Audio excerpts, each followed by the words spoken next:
All right. Let's go. Let's get into it. So this is gonna be part two, the destruction of the black family, and the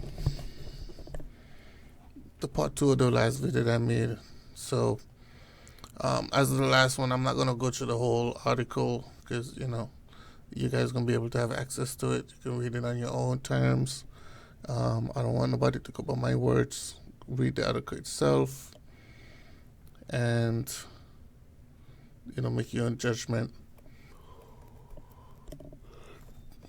I want to put the link in the drop down the lower end, the description, so you guys can reach it and go over it as you can. So the few things that I highlighted is what I'm going to really go over.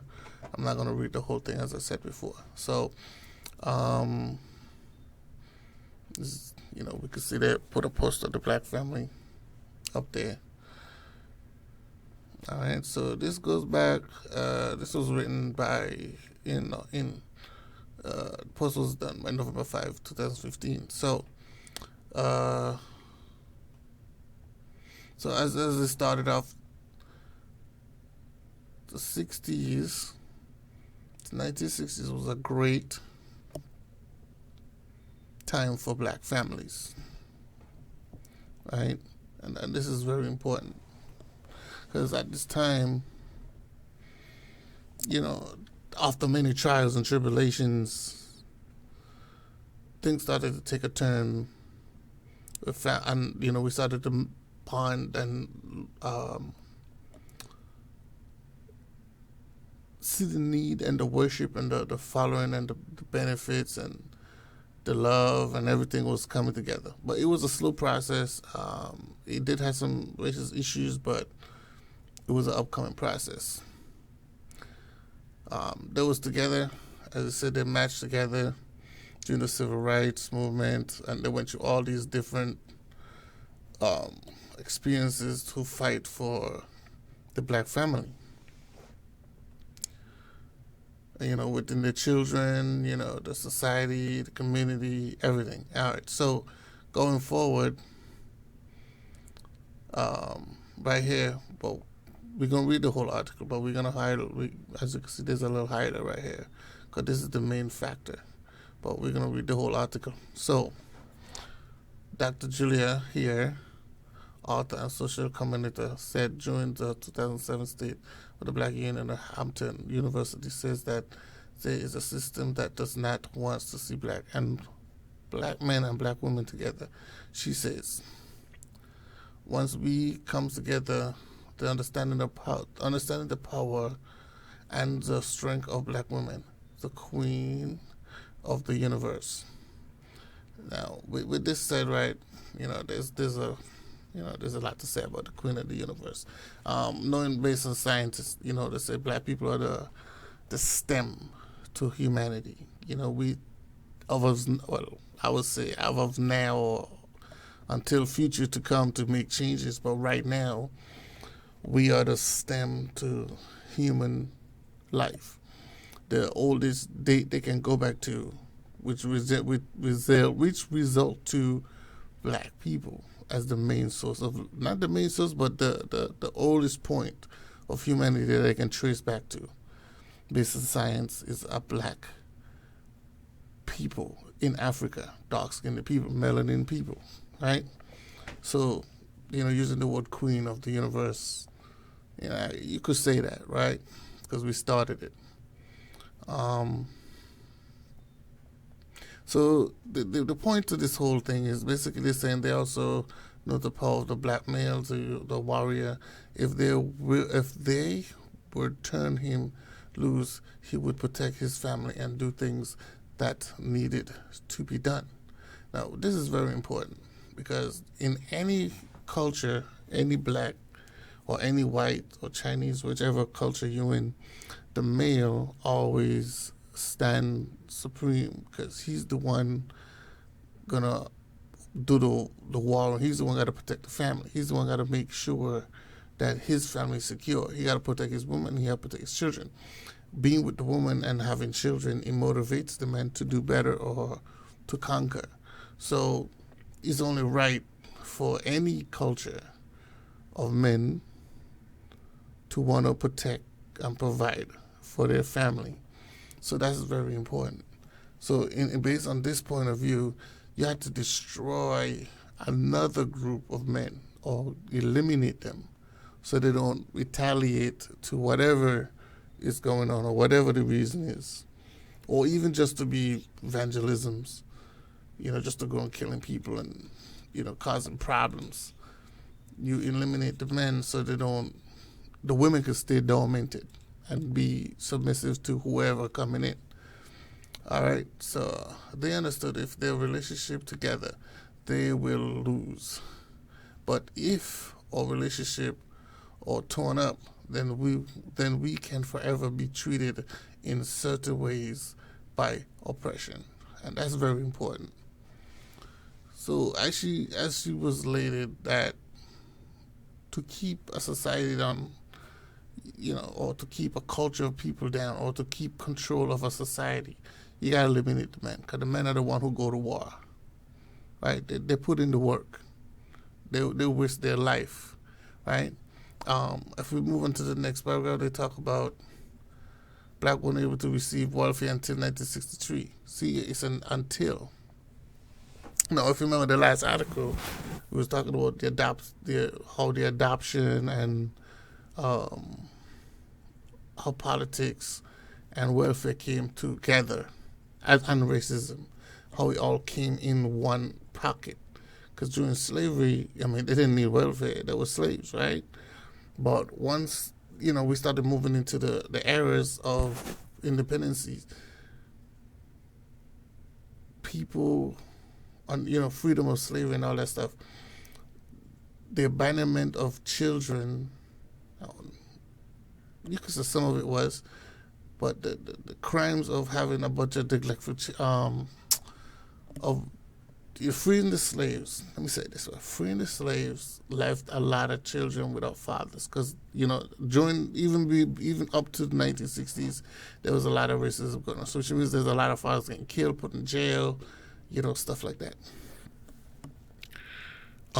Mothers are not able to raise the kids on their own, stuff like that. So, when it comes to adoption, the government couldn't take on all these children. Not, like I said, not to mention the white side of it, right? For men going to war, coming home, or don't come home, so the children are left and the mothers end up dying, or whatever the case is, right? Or they can't take care of the children. So the welfare system opened up the door for this type of treatment, which is a good thing, but it was a racist side of it. Until the 1960s, when welfare hit the black community, right? But there was stipulations to the welfare system when it hit the black community, where they had to, during these times, a welfare worker would visit the home and do regular inspection. The worker would search to make sure there were not any few furniture, items, clothing, toys, electronics, or a man in the home. Now, this is another part that's interesting. If you notice, right, you say no new furniture, items, clothing, toys, electronics. Toys, clothing, electronics, new furnitures. We really don't see how this stuff relates, but I guess they don't want them to look like, things are changing in the household. So, which means they're probably making money, right? And the last one, a man. No males. No male in the home. Many people feel this is when the destruction of the black family united began. This was also during the segregation, the resource and the descent job for blacks were hard to come by. So,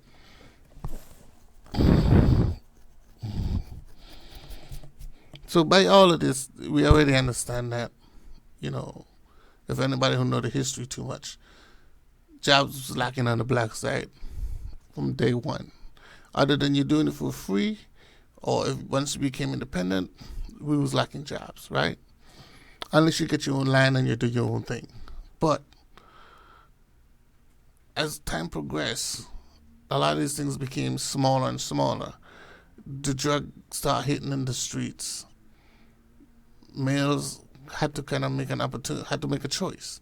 But then the choice is you can't get welfare and stuff, and you had drugs in your house, or if you have a man in your house. So you had to make a choice.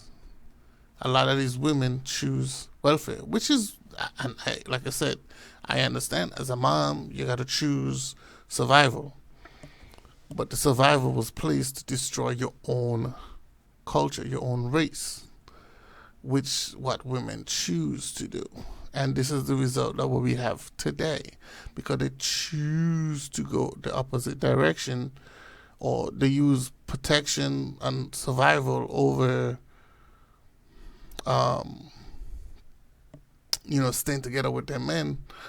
This is what happens. Now, I'm not going against that idea, because survival is survival. The issue is, once that's said and done, you should teach the children. Now, this is just my opinion now. Once you make that choice, right, to survive, which I understand, because the black man going to go to jail, most likely he going to get killed somewhere, somehow. He ain't got no place to live because he going to be homeless, so it is what it is. If you choose to go on welfare, the choice should be, well, I will make sure I teach my kids that their father didn't have to say so due to circumstances. So I'm not gonna raise. Women should not have raised their children to think that their fathers are not needed, because they couldn't do shit anyway. They couldn't do anything. So for the generation of women who picked this side, and even the ones who didn't, they still fell for the okie doke under the guidelines of a father not being able to raise his children, because there wasn't jobs for them. They couldn't really do anything much. You know what I'm saying? So that, to me, that's where the backdrop. To me, that's where the problem started. It started with the black women was telling their children, teaching their children, not keeping the man, not even though he couldn't be in the house, she still wasn't putting the man highly on top, because she was raising men. So a lot of the men that we're living by today are men that was raised under those guidelines, right? So going in, I'll continue from this line right here, because you got more deeper than that. You know what I'm saying? So in this decision, we have a checkmate. If you can't get the black man to concede to the idea that he doesn't want a black woman, a black woman to concede to the fact that she doesn't want a black man, then the potential for the future of their race has already been wiped out. He says, Genie suggested. Okay? Mr. Genie, all right. So, a lot of it, even on the other, like I said, it might have some good intentions, but it turned out for the worse, because it became a racist point of view. It became a racist tactic to eliminate the black man from leading or becoming superior, or even becoming a power structure in America where he can equalize the balance between black and white societies. So they basically create a situation where they can do that. And it worked, because today, as you can see, we are having those issues, right? So and then you have movies and stuff like that they put out, music, all these different things that they put out to symbolize the black disparities, or to show the difference between the success, or the uprising of balancing, or the nurture of black men and women society. They reverse this, and they use social media to create a lot of those things. So we're talking movies, rap songs, you know what I'm saying, R&B songs, you name it. they make promotions and stuff like stuff. They expand to relationships that just don't work out. They highlight things that just don't. That they increase even though the domestic and stuff like that was on a low, wasn't even at that high rate. They only focuses on the negativities of things that was going on to make things look potentially higher than versus what it was normal. So that's like when we had conversation with women today. They talk about domestic violence and rape and all this different stuff, or grape and all this different stuff. It's to the ratio of what they're stabling is not that high. All they do is they only highlight the bad influence. They only highlight the bad stuff. So the good stuff, even though it's on a low number, the good stuff doesn't get shown. It doesn't be exposed, so people can balance out what's really predominant, what's not. Now, if you go on the white culture side, you don't see a bunch of white men beating up on their women, and even if they do, the women handle it in a very high level where it's not perpetuated in them being the worst thing, like where there's some accountability on her side, right? But in the black community, it just seems like all black men are just the worst thing on the planet, right? Because even here, where this is propaganda, social media, entertainment, and this act of deliberately spreading false or deceptive information, ideas, and rumors. So, like I was saying, it's just all about spreading the negativity so it can be populated. Then they started changing the lifestyle, right? They started influencing homosexuality, the fear of marriage and all these different things. Fathers back children. I mean, the more women that have fathers children, the more crime you're gonna have, because there's no fathers to maintain the discipline, to maintain the respect and the obedience levels in the household, right?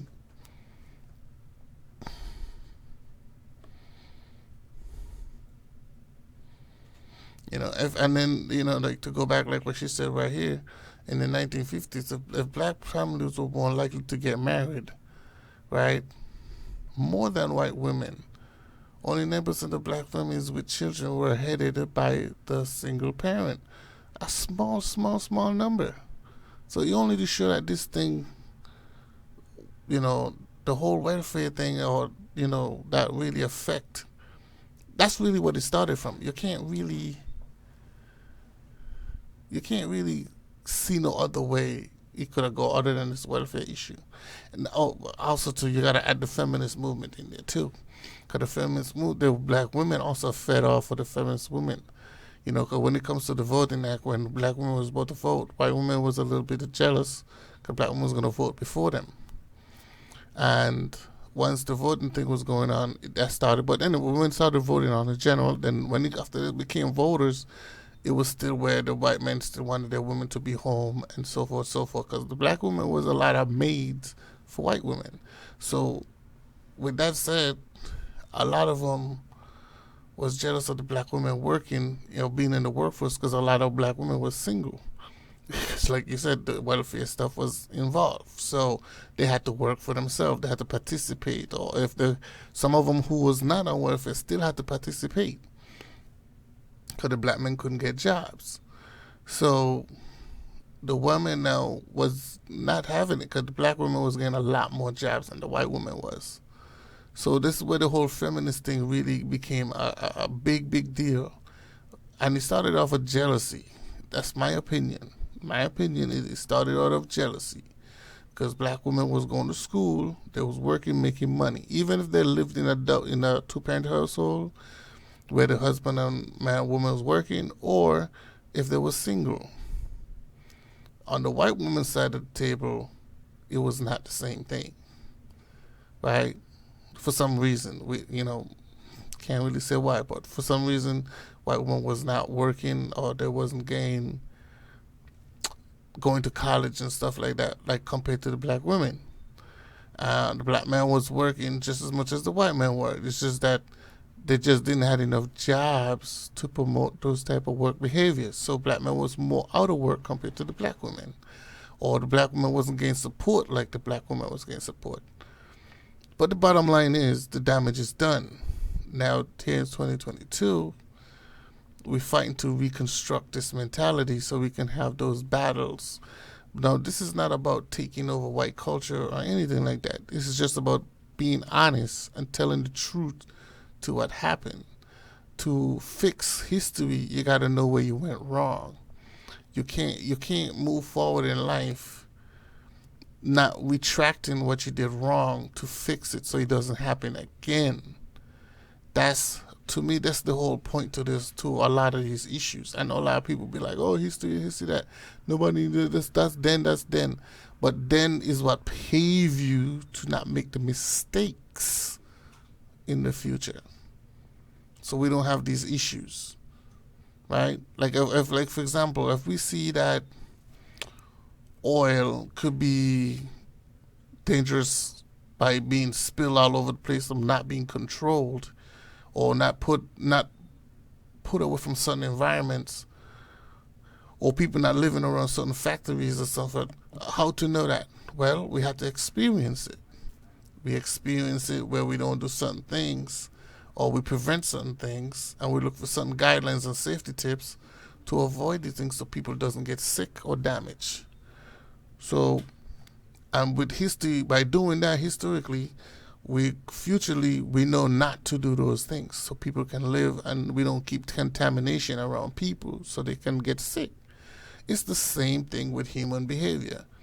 We have to know how we treat people in the past, what we did in the past, so we cannot do the same thing in the future. Like, for example, if we know slavery is bad on one side, it's also bad on the other side. So either way, we don't want to ever go through slavery again, because then it's wrong. Because then everything is a yin for yang. And if to stop a yin for yang, you got to stop somewhere. So let's just say black people was the last people to be mass enslaved. Not like prisoner of war. We're not talking about prisoner of war. We're talking about mass enslaved. We're not talking about people who go to jail or anything. We're talking about people who are being forced to do something. We're talking about a whole generation of people that are forced into something without their option to choose or do so. So we need to change that. We don't need to go into that type of lifestyle anymore. With that said, I'm gonna end it right here. Like I said, I'm gonna add the article in the description so you guys can go over it alone, read the whole thing, and leave your comments. Let me know what you think. All right, till the other one.